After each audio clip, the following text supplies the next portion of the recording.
This is Amy Chan from CakeDecoratingSchool.com, and if you like cake decorating, you're in the right place. Thanks for checking out one of our past live sessions. If you had fun and enjoyed it, we'll hope you tune in for one of our future lives.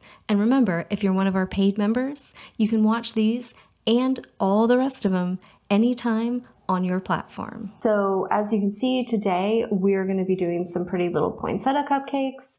I did mine in red, they come in white and kind of pink and all sorts of fun little shades. You can always vary them up that way. But this is a quick one. I just have a number 352 tip and some round tips. I believe I used a 5 and a 2 for my center, and honestly, you could get away with just the yellow centers if you're in a rush. But these are easy, quick to bang out, so they're a nice last minute idea if you want to do some holiday decorating.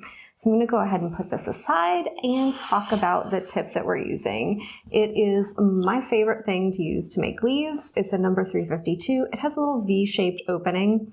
And when you pipe, you're going to hold it with one of those points touching the surface. So whether it's practicing on a tray or on your cake or cupcake, you just want to touch the surface with that. That way when you squeeze, the frosting will come out both sides of that V and make the fat part of the leaf, and you're gonna pull away, right? So pull back as you taper off your pressure, and that'll give you the point, and it'll give you that nice kind of triangle shaped leaf.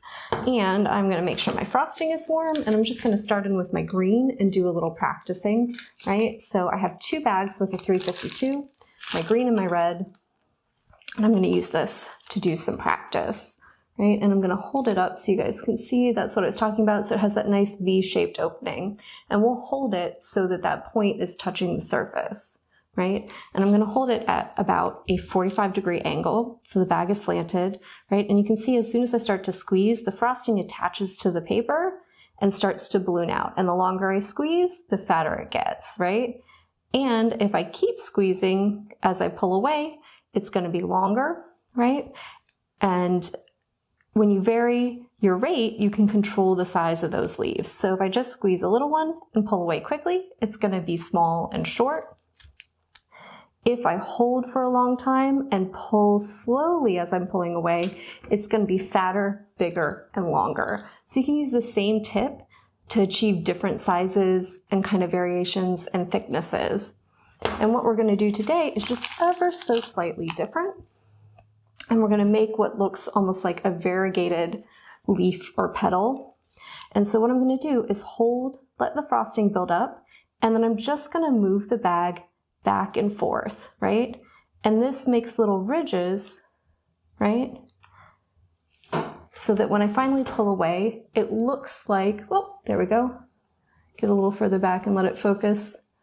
Sorry, I think the light is bad, but it'll have little lines in the petals, so it looks like the actual veins in the petals or leaves. So you can use that to your advantage to make different sizes and styles of leaves and petals with the same tip. So it's a really useful one. I enjoy it.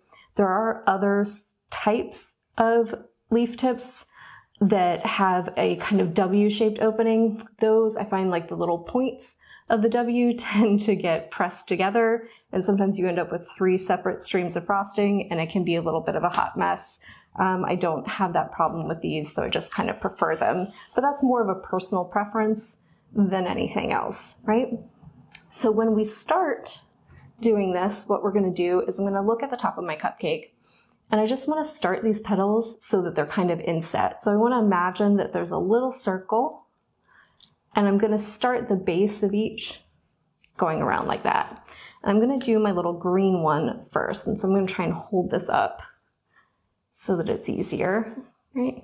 And so I'm just going to start, let that frosting balloon out, wiggle back and forth a little bit until I get a nice size. And then I'm going to switch for my red, and I'm going to do the same thing. And thankfully it did not get too cold while I was talking, right? So just nice, gentle, subtle motion, right? And you can build it up, right? And so you can see from the side, the points are just sticking out a little past the edge of the cupcake, which is fine. This frosting is pretty stable, right? So I don't have to worry about them flopping over. I'm just gonna go, and I think I can squeeze in one more, right? And now that leaves a nice big void in the middle. And what I'm going to do is start in between two of these petals and do another row. So again, touching the cupcake.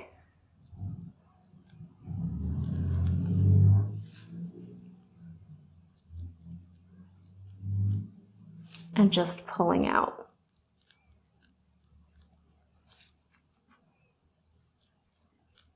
And just go until you've filled in all the way around, right? I've got some yellow in a bag, and I'm going to use that, and hopefully it's still soft too, and just pipe some dots. So start with one in the center, right on the cupcake, and then just go all the way around. And this way, you've covered the entire top of the cupcake. It's a nice amount of frosting without being too much, and you end up with a lovely little holiday design. And then I'm just gonna top my yellow with a little dot of green. So extra step, adds an extra little detail. If I can get my green to behave. Oh, sorry, I grabbed the wrong bag. That's why it's being funny. Apologies, there we go. There we go.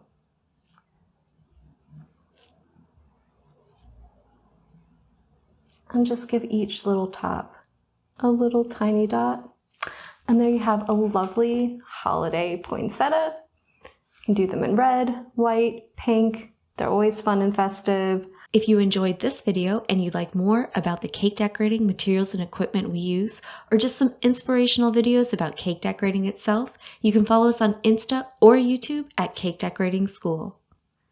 If you'd like to know more about yearly membership and what it entails, you can go to www.cakedecorating.school.com for more information. And if you're interested in these products, you can check the links in the description.